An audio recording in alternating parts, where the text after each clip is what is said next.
ನಮಸ್ತೆ ಎಲ್ರಿಗೂ, welcome back to Ramya Manugowda YouTube channel. ಇವತ್ತು ನಾನು ಆಲ್ರೆಡಿ ತಮ್ಲೈನಲ್ಲಿ ಮೆನ್ಷನ್ ಮಾಡಿದ್ದೀನಿ ಸಾಂಬಾರು ಪುಡಿ ಮಾಡೋದು ಹೇಗೆ ಅಂತ. ಲಾಸ್ಟ್ ಇಯರ್ ಕೂಡ ನಾನು ಅಪ್ಲೋಡ್ ಮಾಡಿದ್ದೆ ಆ್ಯಂಡ್ ಈ ಇಯರ್ ಕೂಡ ಅಪ್ಲೋಡ್ ಮಾಡ್ತಾ ಇದ್ದೀನಿ. ತುಂಬ ಜನ ಕಡಿಮೆ ಮಾಡೋದು ಹೇಗೆ, ಸ್ವಲ್ಪ ಸಾಂಬಾರು ಪುಡಿ ಮಾಡಬೇಕಂತಂದರೆ ಹೇಗೆ ಮಾಡೋದು ಅಂತ ಕೇಳ್ತಾಯಿದ್ರು. ನಮ್ಮ ಮನೆಯಲ್ಲಿ ಸ್ವಲ್ಪ ಸ್ವಲ್ಪ ಮಾಡಿದ್ರೆ ಸಾಕಾಗಲ್ಲ, ಯಾವಾಗಲೂ ಲಾರ್ಜ್ ಕ್ವಾಂಟಿಟಿನೇ ಬೇಕು. ಇದೊಂದು 10 kg ಆಗೋಷ್ಟು ಸಾಂಬಾರು ಪುಡಿ ಮಾಡಿರೋದು. ಆ್ಯಂಡ್ ಸ್ವಲ್ಪ ಸ್ಮಾಲ್ ಕ್ವಾಂಟಿಟಿ ಬೇಕಂತಂದರೆ ಅದನ್ನು ಕೂಡ ನಾನು ಡಿಸ್ಕ್ರಿಪ್ಷನಲ್ಲಿ ಹಾಕಿರ್ತೀನಿ, ಕಡಿಮೆಗೆ ಎಷ್ಟೆಷ್ಟು ಹಾಕಬೇಕು ಅಥವಾ ಜಾಸ್ತಿಗೆ ಎಷ್ಟೆಷ್ಟು ಹಾಕಬೇಕು ಅಂತ.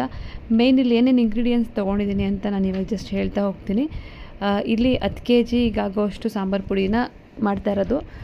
ಧನ್ಯ ನಾವು ಎಷ್ಟು ತೊಗೋತೀವಿ ಅದ್ರ ಈಕ್ವಲ್ ಆಗಿ ನಾವು ಖಾರ ಮೆಣಸಿನ್ಕಾಯಿ ತೊಗೋಬೇಕಾಗುತ್ತೆ. ನಾವಿಲ್ಲಿ ತೊಗೊಂಡಿರೋದು ಧನ್ಯ 3 kg. ಎಲ್ಲ ಕಾಳುಗಳು ಮತ್ತು ಧನ್ಯನೆಲ್ಲ ಬಿಸಿಲಲ್ಲಿ ಒಣಗಿಸಿಟ್ಟು ಅದಾದಮೇಲೆ ಹುರ್ಕೊಳ್ಳೋದಕ್ಕೆ ರೆಡಿ ಮಾಡ್ಕೊತಾ ಇರೋದು. ಧನ್ಯ 3 kg ತೊಗೊಂಡ್ರೆ ಅದಕ್ಕೆ ಈಕ್ವಲ್ ಆಗಿರೋ ಅಷ್ಟು ಮೆಣಸಿನ್ಕಾಯಿ ತೊಗೊತೀವಿ. ಕೆಲವೊಂದು ವೀಡಿಯೋಸ್ಗಳನ್ನ ನಾನು ನೋಡ್ತಾ ಇದ್ದೆ, ಅವರೆಲ್ಲ ಏನಂತಂದರೆ ಈಕ್ವಲ್ ಆಗಿ ಏನು ತೊಗೋತಾ ಇರಲಿಲ್ಲ. ಧನ್ಯ ಇಷ್ಟು ತೊಗೊಂಡಿದ್ರೆ ಮೆಣಸಿನ್ಕಾಯಿನ ಅದಕ್ಕಿಂತ ಸ್ವಲ್ಪ ಕಡಿಮೆ ಕ್ವಾಂಟಿಟಿಲೇ ತೊಗೋತಿದ್ರು. ಬಟ್ ನಮ್ಮ ಮನೆಯಲ್ಲಿ ಆ ಥರ ಇಲ್ಲ. ಧನ್ಯ ಎಷ್ಟು ತೊಗೊಂಡಿರ್ತೀವಿ ಅದಕ್ಕೆ ಈಕ್ವಲ್ ಆಗಿ ಖಾರ ಮೆಣಸಿನ್ಕಾಯಿ, ಗುಂಟೂರು ಮೆಣಸಿನ್ಕಾಯಿ, ಬ್ಯಾಡಗೆ 3 ಮಿಕ್ಸ್ ಮಾಡಿ ಸೊ ಅಷ್ಟು ಈಕ್ವಲ್ ಆಗಿ ಮಾಡ್ತೀವಿ. ಮತ್ತು ಜೀರಿಗೆ ಬೇಕು. ಜೀರಿಗೆ ಅರ್ಧ kg ಅಷ್ಟು, ಕಡಲೆಕಾಳು 1 kg, ಚಕ್ಕೆ ಲವಂಗ 100 ಗ್ರಾಮ್, ಮೆಂತ್ಯ 500 ಗ್ರಾಮ್, ಕಡಲೆಬೇಳೆ ಅರ್ಧ kg, ಗಸಗಸೆ 100 ಗ್ರಾಮ್, ಹೆಸ್ರು ಕಾಳು ಅರ್ಧ kg, ಮೆಣಸು 1/4 kg, ಅರಿಶಿನ ಕೊಂಬು, ಹಾಗೆ ಸ್ವಲ್ಪ ಅಕ್ಕಿ ಹಾಕ್ತೀವಿ ಮತ್ತು ಕರ್ಬೇವಿನ ಸೊಪ್ಪು ಹಾಕ್ತೀವಿ. ಸೊ ಏನೇನು ಹಾಕ್ತೀನಿ ಅಂತ ಎಲ್ಲ ನೀವು ವಿಡಿಯೋದಲ್ಲಿ ನೋಡ್ಬೋದು. ಇದನ್ನೆಲ್ಲ ಜೊತೆಗೆ ನಾವು ಚೆನ್ನಾಗಿ ಬಿಸಿಲಲ್ಲಿ ಒಣಗಿಸಿರ್ತೀವಿ. ನಮ್ಮ ಮನೆಯಲ್ಲಿ ಅಜ್ಜಿ ಇರೋದ್ರಿಂದ ಅಜ್ಜಿ ಒಣಗಿಸ್ಕೊಡ್ತಾರೆ, ಅದೊಂದು ಹೆಲ್ಪ್ ಆಗುತ್ತೆ. ಪ್ರತಿ ಸಲ ಮಾಡಬೇಕಾದ್ರೆ ಗ್ಯಾಸ್ ಸ್ಟವ್ ಚಿಕ್ಕದಿರ್ತಿತ್ತಲ್ಲ, ಅದನ್ನು ತೊಗೊಂಡೋಗಿ ಟೆರೆಸ್ ಮೇಲೆ ಎಲ್ಲರೂ ಕೂತ್ಕೊಂಡು ನೀಟಾಗಿ ಎಲ್ಲ ಫ್ರೈ ಮಾಡ್ಕೊತಾ ಇದ್ವಿ. ಆದರೆ ಈ ಸಲ ಸ್ವಲ್ಪ ಗ್ಯಾಸ್ ಪ್ರಾಬ್ಲಮ್ ಆಗಿರೋದ್ರಿಂದ ಅದನ್ನು ಫಿಲ್ ಮಾಡಿಸಿರಲಿಲ್ಲ, ಅದಕ್ಕೆ ನಿಂತ್ಕೊಂಡೇ ಎಲ್ಲ ಹುರ್ಕೋಬೇಕಿತ್ತು. ಅದಕ್ಕೆ ನಮ್ಮ ಮಮ್ಮಿಗೆ ನಾನೇ ಹುರ್ಕೊಡ್ತೀನಿ ಕೊಡು ಅಂಥೇಳಿ ಮಾಡ್ತಾಯಿದ್ದೆ. ಮಾಡ್ತಾ ಮಾಡ್ತಾ ನಮಗೂ ಅಭ್ಯಾಸ ಆಗುತ್ತಲ್ಲ, ಯಾವಾಗಲೂ ಪೇರೆಂಟ್ಸ್ ಮೇಲೆ ಡಿಪೆಂಡ್ ಆಗೋಕ್ಕಾಗಲ್ವಲ್ಲ. ನಮ್ಮ ಅಜ್ಜಿ ಮಾಡೋದನ್ನು ನಮ್ಮ ಅಮ್ಮ ಕಂಟಿನ್ಯೂ ಮಾಡ್ಕೊಂಡು ಹೋದರು, ಇನ್ನು ನಮ್ಮ ಅಮ್ಮ ಮಾಡೋದನ್ನು ನಾನು ಕಂಟಿನ್ಯೂ ಮಾಡ್ಕೊಂಡು ಹೋಗೋಣ ಅಂತ. ಸೊ ಲಾಸ್ಟ್ ಟೈಮ್ ಕೂಡ ನಾನೇ ಕುತ್ಕೊಂಡು ಎಲ್ಲ ಹುರ್ಕೊಟ್ಟಿದ್ದೆ. ಈ ಸಲವೂ ಕೂಡ ನಾನೇ ನಿಂತ್ಕೊಂಡು ಹುರಿಯೋಕ್ಕಾಗಲ್ಲ, ಎಷ್ಟು ಜಾಸ್ತಿ ಹೊತ್ತು ನಿಂತ್ಕೊಂಡು ಅಷ್ಟು ಕಾಲು ನೋವು ಬರುತ್ತೆ, ನಾನೇ ಮಾಡಿಕೊಡ್ತೀನಿ ಅಂಥೇಳಿ ತೊಗೊಂಡು ಎಲ್ಲ ಒಂದೊಂದೇ ಹುರಿಯೋಕ್ಕೆ ಸ್ಟಾರ್ಟ್ ಮಾಡಿದೆ. ಪ್ರತಿಯೊಂದು ಕಾಳುಗಳನ್ನೂ ಸಣ್ಣ ಉರಿನಲ್ಲಿ ಘಮ ಬರೋವರೆಗೂ ಹುರ್ಕೋಬೇಕು. ಇನ್ನು ಉರಿ ಜಾಸ್ತಿ ಆದರೆ ಪುಡಿ ಬಣ್ಣ ಕಪ್ಪಾಗಿಬಿಡುತ್ತೆ, ಅದಕ್ಕೆ ನೋಡಿಕೊಂಡು ಸಣ್ಣ ಉರಿನಲ್ಲೇ ಪೇಷನ್ಸಿಂದ ಹುರ್ಕೋಬೇಕು. ಅದು ಅರೋಮಾ ಬರಬೇಕು, ಅಲ್ಲಿ ತನಕ ಹುರ್ಕೊತಾ ಇರಬೇಕು. ನಾನು ಹೇಳಬೇಕಾದ್ರೆ ಒಂದೊಂದು ಏನಾದರೂ ಸ್ಕಿಪ್ ಆಗಿದರೆ ನಾನು ಡಿಸ್ಕ್ರಿಪ್ಷನಲ್ಲಿ ಆ್ಯಡ್ ಮಾಡಿರ್ತೀನಿ, ಯಾವ್ದು ಎಷ್ಟು ಕ್ವಾಂಟಿಟಿ ಹಾಕಬೇಕು ಅಂತ. 10 kg ಸಾಂಬಾರು ಪುಡಿಗೆ ಎಷ್ಟು ಹಾಕಬೇಕು, ಆ್ಯಂಡ್ ಕಡಿಮೆ 1 kg ಅಥವಾ 2 kg ಸಾಂಬಾರು ಪುಡಿ ಮಾಡಬೇಕಂತಂದರೆ ಎಷ್ಟೆಷ್ಟು ಹಾಕ್ಕೋಬೋದು ಅಂತ. ಕೆಲವರು ಕಮ್ಮಿ ಜನ ಇದ್ದಾಗ ಕಮ್ಮಿ ಹಾಕೊಂಡು ಮಾಡಬೇಕು ಅಂತ ಇರ್ತಾರಲ್ಲ, ಅವರಿಗೆ ಹೆಲ್ಪ್ ಆಗುತ್ತೆ. ಸೊ ಎರಡನ್ನೂ ನಾನು ಡಿಸ್ಕ್ರಿಪ್ಷನಲ್ಲಿ ಆ್ಯಡ್ ಮಾಡಿರ್ತೀನಿ, ಎಷ್ಟೆಷ್ಟು ಕ್ವಾಂಟಿಟಿ ಹಾಕ್ಬೇಕಂತ ಹೇಳಿ. ನಮ್ಮ ಕಡೆ ಏನಂತಂದರೆ ಉದ್ದಿನ ಬೇಳೆನ ಸಾಂಬಾರು ಪುಡಿ ಮಾಡೋದಕ್ಕೆ ಯೂಸ್ ಮಾಡಲ್ಲ, ಕೆಲವ್ರು ಯೂಸ್ ಮಾಡ್ತಾರೆ, ಅದೇನೋ ಗೊತ್ತಿಲ್ಲ. ನಮ್ಮ ಮನೆಯಲ್ಲಿ ಅದು ಚೆನ್ನಾಗಿ ಬರಲ್ಲ ಅಂಥೇಳಿ ಉದ್ದಿನ ಬೇಳೆ ಒಂದು ಸ್ಕಿಪ್ ಮಾಡ್ತಾರೆ, ಅದನ್ನು ಯೂಸ್ ಮಾಡಲ್ಲ. ಸೊ ಒಬ್ರೊಬ್ರು ಒಂದೊಂದು ಥರ. ನಮಗೆ ನಮ್ಮ ಮನೆ ಸಾಂಬಾರು ಪುಡಿನೇ ಇಷ್ಟ ಆಗುತ್ತೆ. ಇನ್ನು ನಮ್ಮ ಅತ್ತೆ ಮನೆ ಕೂಡ ಚೇಂಜಸ್ ಇದೆ, ಅವ್ರದ್ದು ಸಾಂಬಾರು ಪುಡಿನೂ ಚೇಂಜ್ ಇದೆ. ಅವ್ರದ್ದು 2 ಥರ ಇಟ್ಕೊಂಡಿರ್ತಾರೆ. ನಾವು ಇದನ್ನು ಹುಳಿ ಸಾರಿಗೂ ಯೂಸ್ ಮಾಡ್ಬೋದು, ಆ್ಯಂಡ್ ಮಸಾಲೆ ಸಾರು ನಾನ್ ವೆಜ್ ಸಾಂಬಾರಿಗೂ ಕೂಡ ಯೂಸ್ ಮಾಡ್ಬೋದು.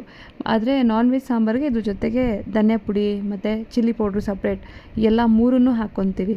ಇನ್ನು ಒಂದೇ ಒಂದನ್ನು ಇದೇನು ಮಾಡ್ತಾಯಿದ್ದೀವಿ ಈ ಸಾಂಬಾರು ಪುಡಿ, ಇದು ಹುಳಿ ಸಾರು ಪುಡಿ ಏನೋ ಆಗುತ್ತೆ, ಈ ಥರ ಬೇರೆದಕ್ಕೂ ಯೂಸ್ ಮಾಡ್ಬೋದು. ಒಂದೊಂದೇ ಹುರ್ಕೊಳ್ಳೋ ಅಷ್ಟರಲ್ಲಿ ನಾವೇ ರೋಸ್ಟ್ ಆಗಿಬಿಟ್ಟಿರ್ತೀವಿ. ಸೊ ಇದೆಲ್ಲ ಕೂತ್ಕೊಂಡು ಮಾಡಿಕೊಂಡ್ರೆ ಚೆನ್ನಾಗಿರುತ್ತೆ. ಲಾಸ್ಟ್ ಟೈಮ್ ಒಂದು ಪುಟ್ಟು ಚೇರ್ ಹಾಕ್ಕೊಂಡು ನೀಟಾಗಿ ಒಂದೊಂದೇ ಹುರ್ಕೊತಾ ಇದ್ದೆ. ಈ ಸಲ ಅದೇ ಆ ಪುಟ್ಟು ಗ್ಯಾಸ್ ಖಾಲಿ ಆಗಿತ್ತು, ಫಿಲ್ ಮಾಡ್ಸೋಕ್ಕಾಗಿರಲಿಲ್ಲ, ಅದಕ್ಕೋಸ್ಕರ ನಿಂತ್ಕೊಂಡು ಹುರಿಯೋ ಥರ ಆಯಿತು. ಸೊ ಒಂದು ಸಲ ಮಾಡಿಕೊಂಡ್ರೆ ಅಟ್ಲೀಸ್ಟು 1 ವರ್ಷ ಬರುತ್ತೆ ಅಂತ ಅಂದ್ಕೊಂಡಿರ್ತೀವಿ. ನಮ್ಮ ಮನೆಗೆ 1 ಇಯರ್ ಇನ್ನೂ ಹಾಗೇ ಇರಲ್ಲ, ಆಲ್ರೆಡಿ ಖಾಲಿನೇ ಆಗೋಗ್ಬಿಟ್ಟಿರುತ್ತೆ, ಮತ್ತೆ ಆಲ್ರೆಡಿ ಮಾಡ್ಕೋಬೇಕಾಗಿರುತ್ತೆ. ನಾನೇನಾದರೂ ಈ ಥರ ಕೆಲಸ ಮಾಡಬೇಕಾದ್ರೆ ಸಾಂಗ್ ಹಾಕ್ಕೊಂಡಿರ್ತೀನಿ, ಒಂದು ಸಾಂಗ್ ಪ್ಲೇ ಮಾಡಿಕೊಂಡು ನನ್ನ ಪಾಡಿಗೆ ನಾನು ಕೆಲಸ ಮಾಡ್ಕೊತಾ ಇರ್ತೀನಿ. ಮಾತು ಕಡಿಮೆ, ಕೆಲಸ ಮಾಡಬೇಕಾದ್ರೆ ಕಾನ್ಸಂಟ್ರೇಷನ್ ಎಲ್ಲ ಅಲ್ಲೇ ಇರಬೇಕು. ಮ್ಯೂಸಿಕ್ ಮಾತ್ರ ಹಾಕ್ಕೊಂಡಿರ್ತೀನಿ ಅಷ್ಟೇ, ಅದೊಂಥರ ಪೀಸ್ ಅನಿಸುತ್ತೆ ನನಗೆ. ಸೊ ಒಂದೊಂದೇ ಆರಾಮಾಗಿ ನಿಧಾನಕ್ಕೆ ಹುರಿದು ಒಂದೊಂದನ್ನೇ ಹಾಕ್ಕೊತಾ ಇದ್ದೆ.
ಎಲ್ಲದನ್ನು ಕಂಪ್ಲೀಟಾಗಿ ರೋಸ್ಟ್ ಮಾಡಿದ್ಮೇಲೆ ಕೊನೆ ಹಂತಕ್ಕೆ ಬಂದಿದ್ದೀನಿ. ಅರ್ಶಿನದ ಕೊಂಬು ಅದನ್ನು ಸ್ವಲ್ಪ ಬೆಚ್ಚಗೆ ಮಾಡಿಕೊಂಡು ಕುಟ್ಟಿ ಪುಡಿ ಮಾಡ್ಕೋಬೇಕು. ಸೊ ಅಲ್ಲೇ ನೀವು ಡೈರೆಕ್ಟ್ ಮಷಿನಿಗೆ ತೊಗೊಂಡೋದ್ರೆ ಹಿಂಗೆ ತಂದಿದ್ದೀರಾ ಅಂತ ಕೇಳ್ತಾರೆ. ಅದಕ್ಕೆ ಅದನ್ನು ಡ್ರೈ ರೋಸ್ಟ್ ಮಾಡಿ ತೊಗೊಂಡೋಗಿ ಅದನ್ನು ಸ್ವಲ್ಪ ಚಚ್ಚಿ ಪುಡಿ ಮಾಡಿಕೊಂಡು ತೊಗೊಂಡೋಗಿ ಮಿಲ್ಗೆ ಹಾಕಿಸ್ಬೇಕು.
ಒಂದು ಸೈಡ್ ಈ ಥರ ಎಲ್ಲ ಹುರಿದು ಇಟ್ಕೊಂಡು, ಇನ್ನು ಮೆಣಸಿನ್ಕಾಯಿನ ಕೂಡ ಕೆಲವರು ಇದು ಮಾಡ್ತಾರೆ, ಡ್ರೈ ರೋಸ್ಟ್ ಮಾಡ್ತಾರೆ. ಅದು ತುಂಬ ಘಾಟಾಗುತ್ತೆ. ಮುಂಚೆ ನಮ್ಮನೆಯಲ್ಲೂ ಕೂಡ ರೋಸ್ಟ್ ಮಾಡ್ತಾಯಿದ್ರಂತೆ, ಬಟ್ ಇವಾಗ ಆ ಥರ ಮಾಡಲ್ಲ. ಏನಂದರೆ ಬಿಸಿಲಲ್ಲಿ ಚೆನ್ನಾಗಿ ಒಣಗಿಸ್ತಾರೆ. ಅದಾದಮೇಲೆ ಒಂದು ಬ್ಯಾಗ್ ಥರದ್ದಕ್ಕೆ ಹಾಕ್ಕೊಂಡು, ಚೀಲ ಥರದ್ದಕ್ಕೆ ಚೆನ್ನಾಗಿ ಅದನ್ನು ಒಂದು ಕೋಲಲ್ಲಿ ಬಡಿದು, ಅದಾದಮೇಲೆ ಎಲ್ಲ ಮಿಕ್ಸ್ ಮಾಡಿ ಮಿಲ್ಲಿಗೆ ತೊಗೊಂಡೋಗ್ತೀವಿ. ಕೆಲವರು ಇವಾಗಲೂ ಕೂಡ ಡ್ರೈ ರೋಸ್ಟ್ ಮಾಡ್ತಾರೆ. ಡ್ರೈ ರೋಸ್ಟ್ ಮಾಡಿದ್ರೆ ಅದು ಫುಲ್ಲು ಘಾಟಾಗುತ್ತೆ ಮೆಣಸಿನ್ಕಾಯಿ, ಅದಕ್ಕೆ ನಾವು ಅದನ್ನು ಮಾಡಲ್ಲ. ಸೊ ಈ ಥರ ಚೆನ್ನಾಗಿ ಒಣಗಿಸ್ಬಿಟ್ಟು ಒಂದು ಚೀಲಕ್ಕೆ ಹಾಕ್ಕೊಂಡು ಬಡಿದು, ಅದಾದಮೇಲೆ ಎಲ್ಲ ಮಿಕ್ಸ್ ಮಾಡಿ ಮಿಲ್ಲಿಗೆ ತೊಗೊಂಡೋಗೋದು.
ಇನ್ನೊಂದು ಟಿಪ್ಸ್ ಏನಂತಂದರೆ, ಮಿಲ್ಲಿಂದ ತಂದ ತಕ್ಷಣ ಈ ಥರ ಒಂದು 2 ಏನಾದರೂ ಹಾಸ್ಬಿಟ್ಟು ಅದ್ರ ಮೇಲೆ ಫುಲ್ ಹಾಕ್ಬಿಡ್ಬೇಕು, ತಣ್ಣಗಾಗಕ್ಕೆ ಬಿಡಬೇಕು. ಅದಾದಮೇಲೆ ಬಾಕ್ಸಿಗೆ ಇಟ್ಕೋಬೇಕು. ಇಲ್ಲ ಅಂತಂದರೆ ಕಪ್ಪಗಾಗ್ಬಿಡುತ್ತಂತೆ. ಅದಕ್ಕೋಸ್ಕರ ಆದಷ್ಟು ಬೇಗ ತಂದ ತಕ್ಷಣ ನೀವು ಒಂದು ಏನಾದರೂ ಹಾಸಿ ಅದ್ರ ಮೇಲೆ ಸಾಂಬಾರು ಪುಡಿ ಏನು ತಂದಿರ್ತೀರ ಅದನ್ನು ಹಾರಕ್ಕೆ ಬಿಟ್ಬಿಡಿ.